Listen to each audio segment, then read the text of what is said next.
Hello everyone and welcome back to the Little Quilter. Today is the day. So exciting. Day of days here. What we've got behind is the part of the Pas De Deux quilt that you can see peeking out, and then this big white fabric right here, which is going to be the back of the quilt. And what I have done, let me flip it around so I can show you.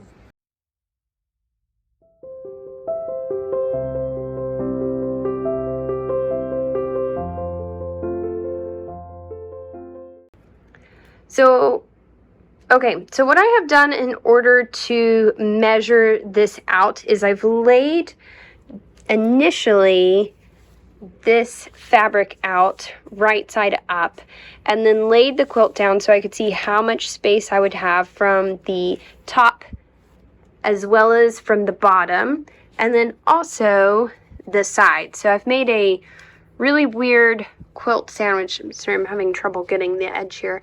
A really bizarre quilt sandwich here. But what this allows me to do is to then take this same fabric, fold it up here at the edge, and run that all the way to the top. And what I'll do then is be able to cut right here. So just a really simple way to measure all of this out without having to actually take a tape measure. Because as you guys know, tape measures and measurements never end up being quite right for me. So it's just a sort of shortcut that I've done to avoid having to do that. Now I can cut along that fold and then just sew those two pieces together, and I've got the backing done for the quilt. Now, what is my backing? Well, I decided to do the Moda Grunge. So I actually had this grunge fabric right here, which I believe is Moda Grunge Cream.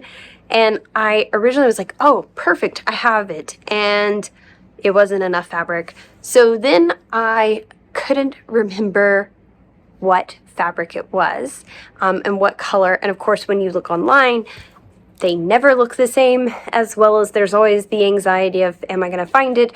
So what I ended up doing was picking the one that I thought was closest, which ended up not being the right one. But I got enough so that if I needed to use it only, then I could. And that's what I ended up doing. So I still have this beautiful fabric to use for another quilt, and I certainly will. I think that that Moda Grunge fabric, which is, let me grab it, which has this sort of, well, I guess grungy spray paint, slightly dirty. I don't want to say dirty because that sounds wrong, but it just has a texture to the back of it. And I think it's a really nice texture to use when quilting, because I think it just really helps to kind of blend your thread in really well with the background and not be so noticeable, or at least in my head, that's what I think. So let me show you again the back. So you can see here, or kind of not, Kevin, move your booty.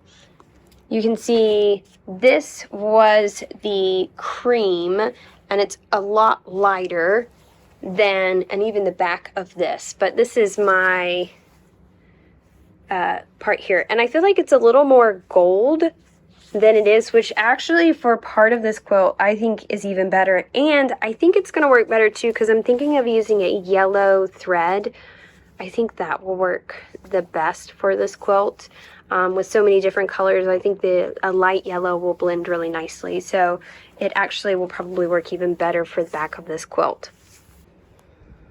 Okay, now I need to straighten this back out and cut this and sew it together and get it on the frame.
All right, everybody, I am like getting really excited because I have got the quilt on the frame, batting on, backing on, everything is on. I'm just looking at my thread color, and no, I'm not using the cotton candy pink here. That is just still sitting on there. I've got to take it off. What I'm looking at, let me show you. So I'm looking at these two colors here, and originally my thought had been to do this yellow. I know that Angela Walters recommends using a light yellow when you've got a lot of fabric colors to mix, and there are a lot of fabric colors on this quilt. The other thought I had was I have this cream, but you can see this cream has, it's a little bit more of a yellow tint to it, so which I think really goes well with some of these colors here, and then as well as she has a lot of these, and even down here is even better, these cream colored backgrounds I feel like in laundry basket fabric. So, and then I was kind of looking at it from a standpoint of really dark, and this is a very contrasting. So in this star block we start with a really dark block that then goes outward and gets lighter as it moves out. So looking here, and I don't know how well this is going to end up showing on video. I mean, they're pretty close in all honesty, and I think the way the light catches them makes it really hard to tell a significant difference between them.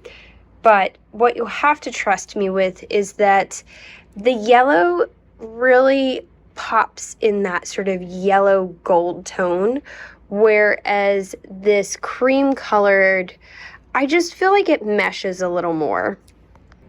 So I'm pretty sure I'm going to go with the Glide Cream.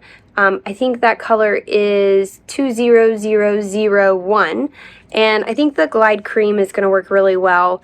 I don't think I've used this yet on any of my quilts, and you know I like to do that too, so I like to use different colors. Any color that I choose, whether it's the light yellow or it's this cream color, is going to show up on those darker fabrics a lot more, no matter what. So I think this is just going to blend a lot nicer and not have that sort of yellow. I don't want it to have that like aged yellow tone, and I feel like with my like pure yellow here that I've got, which this is called Lemon Ice, I just feel like when I set it on that off-white fabric, it's giving this like a aged, you know, like when things get really old and they start to yellow, and not in a good way. I feel like that's what this is giving me. So that's why I'm going to stick with the cream, because I feel like that still gives that antique, which I feel like Laundry Basket has a little bit of that antique feel to it, maybe. I may be making, maybe this is all just, I don't know. But I just feel like it works better. So that's what I'm going to be using. I am also really excited, but also have realized that, so usually when I start quilting, I will start in the left-hand corner, so just like a book. I'll start from the left and go to the right. And I have pretty much decided on a design now for this. It's going to be a very simple design. I think with this quilt, I'm going to have to go pretty simple, you know, just because of how this design and fabric flow. I think doing too much of an intricate design is going to take away from the quilting itself. So I'm definitely going to have to do more of a simple design, and that's what my plan is for this one. I literally just came up with it 5 minutes ago because I realized I've got it on there. I pulled up Procreate on my iPad and I hadn't designed this at all. So I do have a design for these guys, and I've got to come up with a design for the star block as well. So those are going to be my big goals, but I am just so excited to have this on the quilt frame and to be able to get started on it. Okay, and just so you guys know, I am still working on the stars. I have been just cutting and sewing my little heart out. I set them aside so that I could be able to sew the backing, and I've got these many, and I've got this many to go ahead and sew together. So these, once are sewn, will be actual star blocks. I still have quite a few to go, but I'm going to set that aside for a moment. I still definitely plan on, you know, I have to work on those stars for sure, but I'm also going to, now that I've got that space cleared away, I'm probably going to get some binding done as well over the next couple of videos so that we can look at some of the finished quilts that I did last year and hadn't got binding on, as well as the most recent quilt that I got done. I want to get binding on it so that I can show you guys as well. So hopefully I can get that done. But in the meantime, so excited to get this started. I hope you guys are as excited as I am to see this quilt finally come together. It's been quite the process. I don't even remember when I started doing this quilt. I would have to look back on my YouTube channel to see when I started this, but it's been at least over a year ago, and I am still so in love with this quilt, and so I am really excited. This is also a quilt that, as I have made it, is definitely just going to be a quilt for myself. So I'm not too worried about, you know, getting the quilting exactly right, because it's definitely just for me, so it's going to be what I like, and that's kind of fun. But I still want to do like a really good job. So, you know, we'll see how this turns out, and I am definitely excited to share this adventure with you guys.